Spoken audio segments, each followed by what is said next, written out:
तो ये मामले लगातार बढ़ रहे हैं, लेकिन ऐसे में आपको हम ग्राफिक के जरिए दिखाते हैं कि आज और कल में आंकड़ों में कितना परिवर्तन हुआ है। कल 4,281 मामले थे जो आज बढ़कर 4,421 हो गए। पॉजिटिव केस, एक्टिव केस की अगर बात करें तो कल 3,851 थे जो बढ़कर 3,981 हो गए। और जो लोग ठीक हुए हैं, जो डिस्चार्ज हुए हैं, वो कल 319 थे, आज बढ़कर 326 हुए। मौत का आंकड़ा भी बढ़ा है।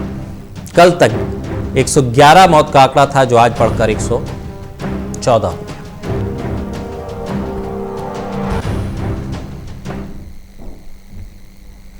चलिए अब पंजाब की बात करते हैं, जहां पर कोरोना को लेकर जो आंकड़े थे पॉजिटिव केस, कल 57 थे, आज 76 हो गए।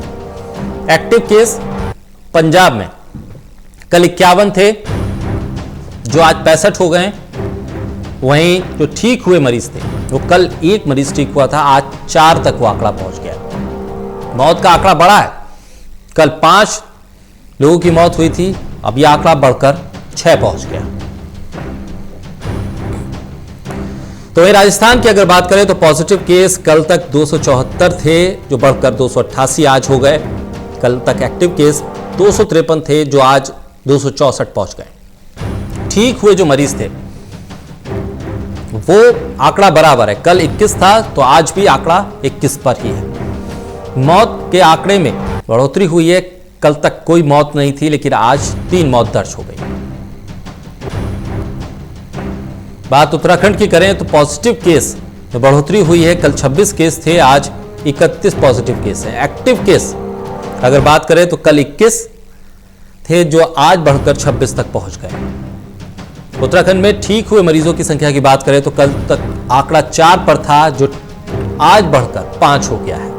मौत के आंकड़े में कोई आंकड़ा दर्ज नहीं हुआ, कल भी 0 था और आज भी 0 है।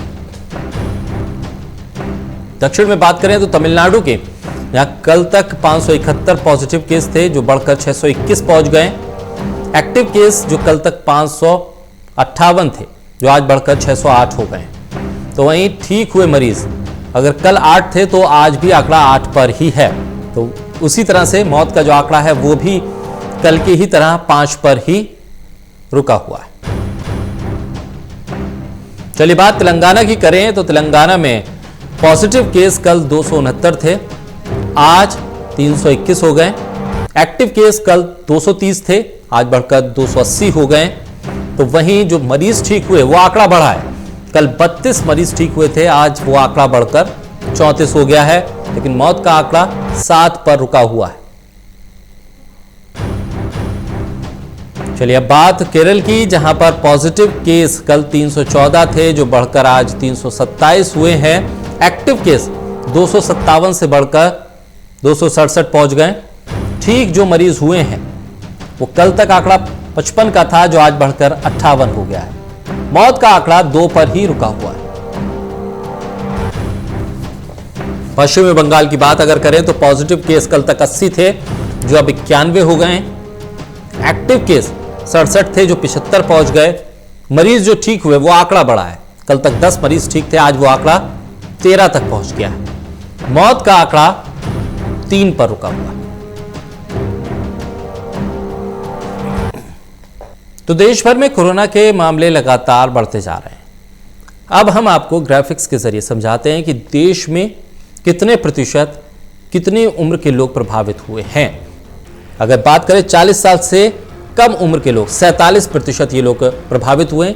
40 से 60 साल के बीच की उम्र के 34% लोग प्रभावित हुए हैं और 60 साल से ज्यादा की उम्र वाले मात्र 19% लोग कोरोना वायरस के संक्रमण से प्रभावित हुए।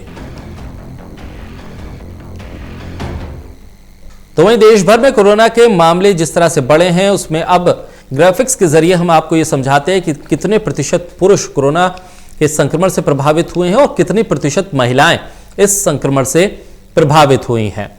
तो पुरुषों की अगर बात करें तो सबसे ज्यादा आंकड़ा पुरुषों का 76% है, तो महिलाओं का प्रतिशत वही 24% है। पुरुष कोरोना वायरस से सबसे ज्यादा प्रभावित हुए 76% और महिलाएं 24% प्रभावित हुई।